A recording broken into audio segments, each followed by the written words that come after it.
पिछले 40 घंटे commodity market के लिए काफी हॉरिबल रहे हैं। कल के दिन सिल्वर और मेटल दोनों में हमें लोअर सर्किट देखने मिले। सिल्वर कल 30% गिर गया, जो कि उसकी मैक्सिमम गिरने की लिमिट है एक दिन की।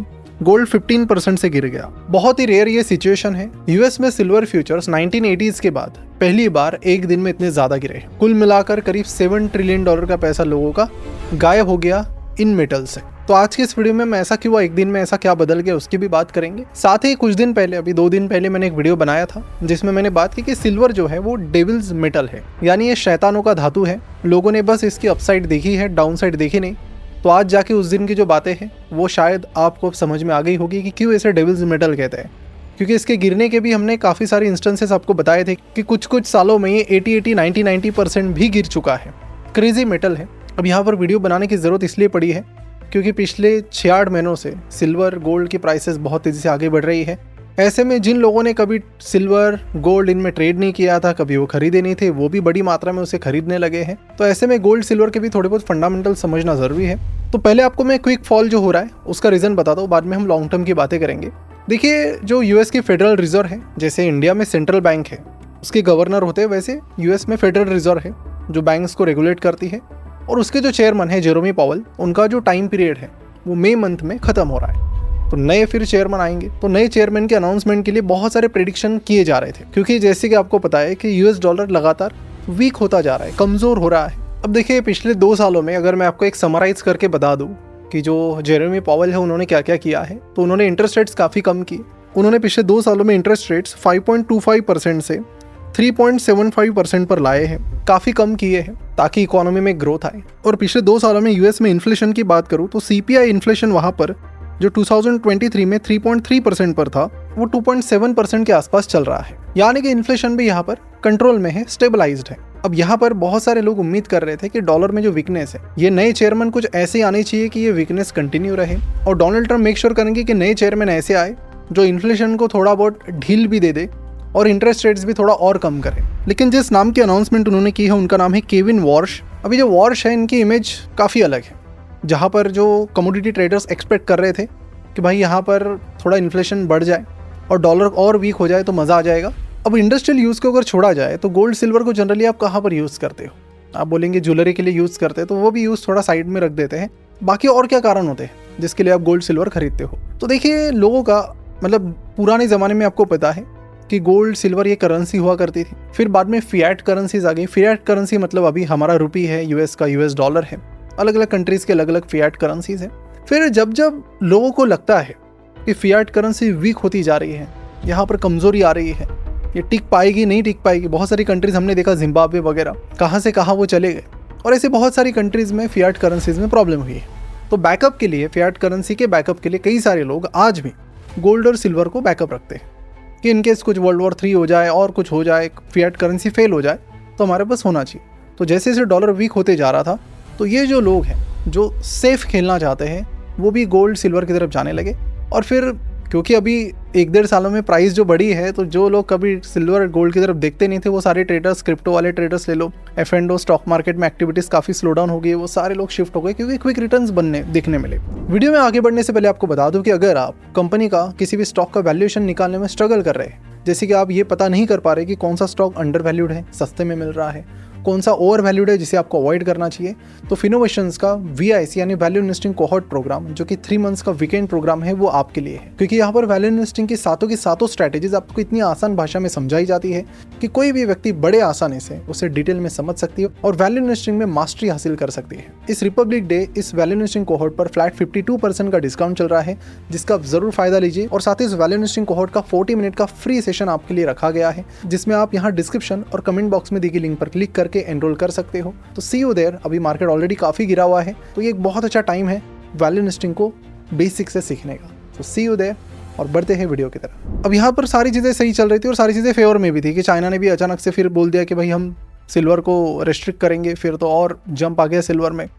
इंडस्ट्रियल यूज़ बढ़ने लगा, सोलर सेक्टर है उसमें ग्रोथ होने लगी, वहाँ पर सिल्वर का काफ़ी ज़्यादा यूज़ हो रहा है, तो इंडस्ट्रियल सेक्टर में भी डिमांड बढ़ने लगी। ओवरऑल मार्केट भी और डॉलर वीक हो रहा है, तो बहुत अच्छी बात थी कि चलो यार और ख़रीद लेते हैं।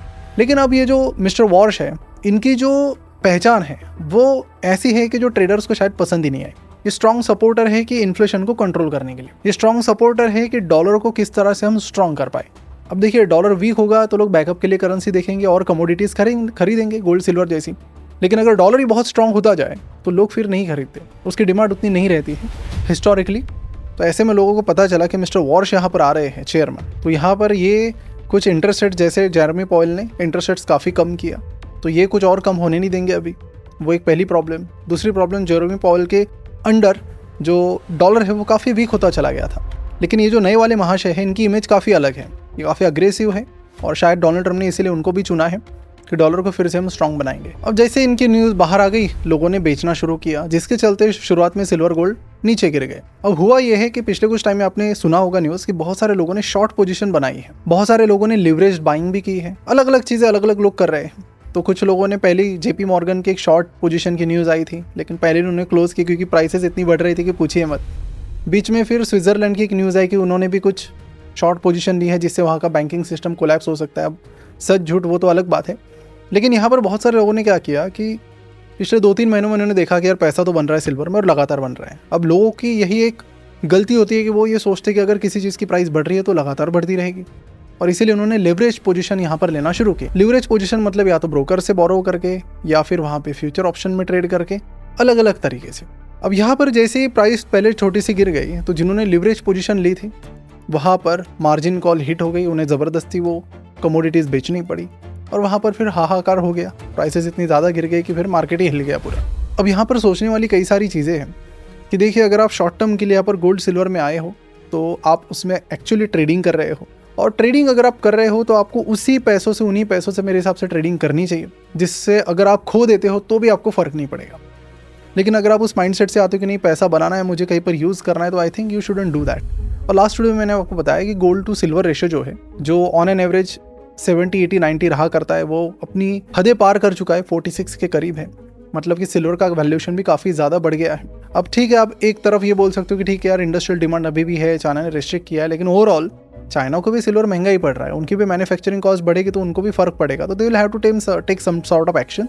लेकिन मेरा ये मानना है कि अगर ये मतलब मिस्टर वॉर्श वाली जो न्यूज़ है वो नहीं भी आती तो आने वाले टाइम में इसको गिरना तो तय था, क्योंकि इसकी प्राइसेस ही कितनी क्रेजीली बढ़ चुकी है। अभी यहाँ पर पूरा स्पेकुलेशन और गैम्बलिंग वाला माहौल हो चुका है जो क्रिप्टो में हो रहा था 2-3 साल पहले।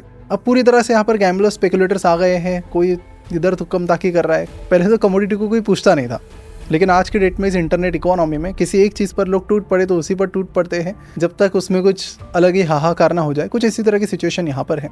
तो यहाँ पर मेरा वीडियो बनाने का ये मकसद था कि बहुत सारे लोग, नए लोग भी अभी ETF खरीदने लगे, गोल्ड ETF, सिल्वर ETF। उन्हें बस मेरी एक सिंपल सी एडवाइस है कि जब पूरी दुनिया गली नुक्कड़ के लोग जब उस पर्टिकुलर एसेट क्लास की बात करने लगते हैं ना, तो that is not a time to invest. उसमें इन्वेस्ट करने का टाइम होता है जब कोई खरीद नहीं रहा है। Right now stock market has fallen, कोई स्टॉक मार्केट की बात नहीं कर रहा है, तो ये टाइम है मार्केट में इन्वेस्ट करने का।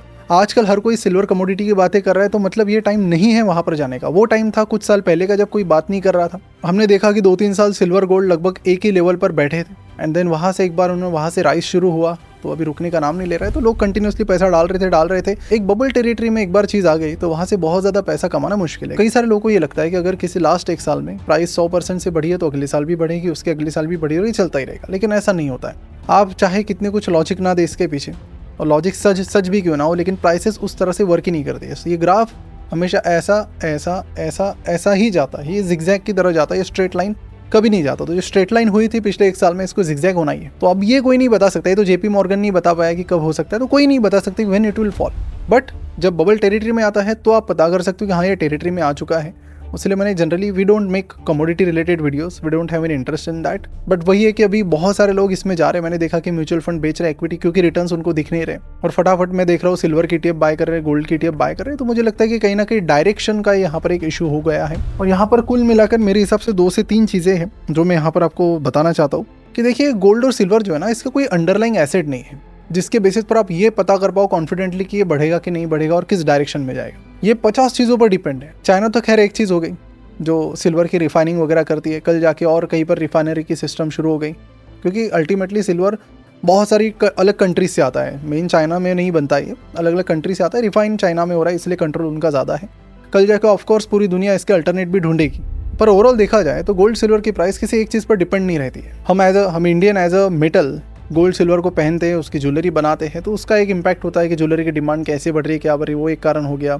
और फिर कई सारे ऐसे 50 कारण होते हैं जिसकी वजह से गोल्ड सिल्वर को कोई प्रेडिक्ट नहीं कर पा, कोई बता भी नहीं पाता कि किस डायरेक्शन में जाएगा। सिमिलरली अगर देखा जाए, इसके अपोजिट अगर स्टॉक मार्केट में देखा जाए, फॉर एग्जांपल आप रिलायंस इंडस्ट्रीज को पकड़ लो या फिर TCS या किसी और कंपनी को पकड़ लो। अगर ये कंपनीज अगर जैसे अभी ग्रोथ रेट चल रही है 8-10% की इन कंपनीज की, आने वाले टाइम में भी 8-10% की ग्रोथ चलती रहती है और वैल्यूएशन जो है जैसा अभी है वैसा ही है, तो ऐसे में आप ये बता सकते हो कुछ एक्सटेंट तक कि ठीक है, कंपनी के शेयर प्राइस अगर ग्रोथ 10% की है, वैल्यूएशन फेयर है, तो ज़्यादा से ज़्यादा आपको 8-10%, 12% की ग्रोथ मिलेगी शेयर प्राइस में भी। You can't expect 30% return here.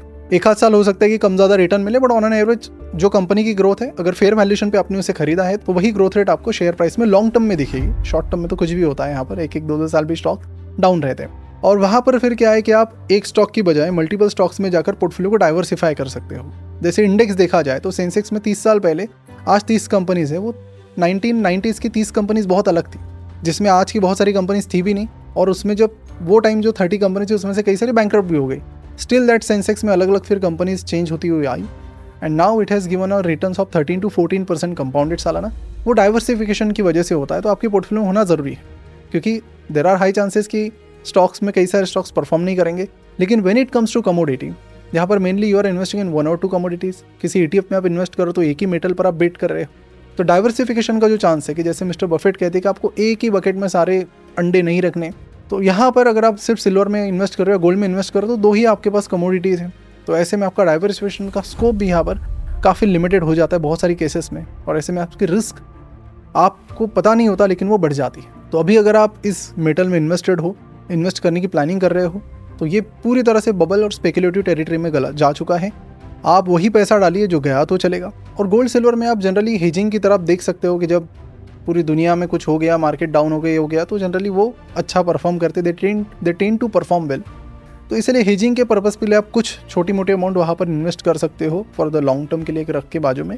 लेकिन एक चीज़ आप समझ लीजिए कि वहाँ पर पैसा डाला है आपने तो वोलेटिलिटी क्रेजी होने वाली है, कि स्टॉक मार्केट से कंपेरेटिवली काफ़ी ज़्यादा वोलेटिलिटी सिल्वर में होती है, जिसके बारे में हमने बात भी की। तो बस यही कहना था आपको कि टेरिटरी फिलहाल थोड़ी डेंजरस है, सोच समझ कर ही पैसा डाले। बस लोग हर कोई गली नुक्कड़ में बात कर रहा है सिल्वर गोल्ड की, मैं तो देख रहा हूँ हर कोई यही पूछ रहा है कि कहाँ जाएगा गोल्ड, कहाँ जाएगा सिल्वर, एंड मैं समझ लेता हूँ कि यार ये खराब टाइम आ चुका है, अभी पैसा नहीं डालना है इसमें। सिमिलरली स्टॉक मार्केट में भी कुछ इसी तरह के टाइम पीरियड आते हैं। लॉकडाउन के बाद 2020 का सेकेंड हाफ, 2021, ये वो टाइम था हर कोई स्टॉक मार्केट कर रहा था, दिन भर वो देख रहा था, ट्रैक कर रहा था प्राइस। तो सही पैसा बनाने की अपॉर्चुनिटीज़ ना जनता को पता नहीं होती। आप एक चीज़ सही से समझ लीजिए। बस जाते थे एक चीज़ लास्ट में बताना चाहता हूँ कि आम जनता जनरली कहीं पर भी पैसा नहीं बनाती, बनाते हैं सिलेक्टेड लोग, और सिलेक्टेड लोग तब एंटर करते हैं जब जनता को चीज़ें पता नहीं होती। तो इसीलिए मिस्टर वॉरेन बफेट हमेशा कहते हैं be greedy when others are fearful and be fearful when others are greedy. तो अभी हर कोई ग्रीडी है सिल्वर पर, गोल्ड पर, तो आपको फेयरफुल होना है। बस एक सिंपल डेफिनेशन आप दिमाग में रखिए। मार्केट में, स्टॉक मार्केट में on the other hand everybody is fearful, तो वहाँ पर आपको अपॉर्चुनिटीज़ ढूंढने का मौका है, तो वहाँ पर आप जा सकते हो। तो इस तरह से आपको देखना पड़ेगा कि लोग क्या कर रहे हैं, उस पर भी काफ़ी कुछ निर्भर करता है, और इसीलिए सही वैल्यूएशंस पर भी कई सारे स्टॉक्स अभी मिल रहे हैं। आपका पोर्टफोलियो में भी अभी स्टॉक का डाउन हो, लेकिन अपॉर्चुनिटीज़ भी अभी है, और स्टॉक मार्केट एक लॉन्ग टर्म गेम है। तो लॉन्ग टर्म की तरफ आप देखेंगे वहाँ पर 5 साल 7 साल, तो आपको काफ़ी बेटर आउटपुट ही वहाँ पर नजर आएंगे। तो फिलहाल मैं यहीं पर रुकता हूँ, मिलते हैं अगले वीडियो में। और जाते जाते हमारे वैल्यू इन्वेस्टिंग कोहॉर्ट को भी आप ज़रूर चेकआउट कर सकते हो, वहाँ पर हम आपको एकदम मास्टर बना देंगे वैल्यूएशन में। तो इस अपॉर्चुनिटी को बिल्कुल भी मिस मत कीजिए। लिंक नीचे डिस्क्रिप्शन और कमेंट बॉक्स में दी गई है। सी यू देयर, बाय बाय।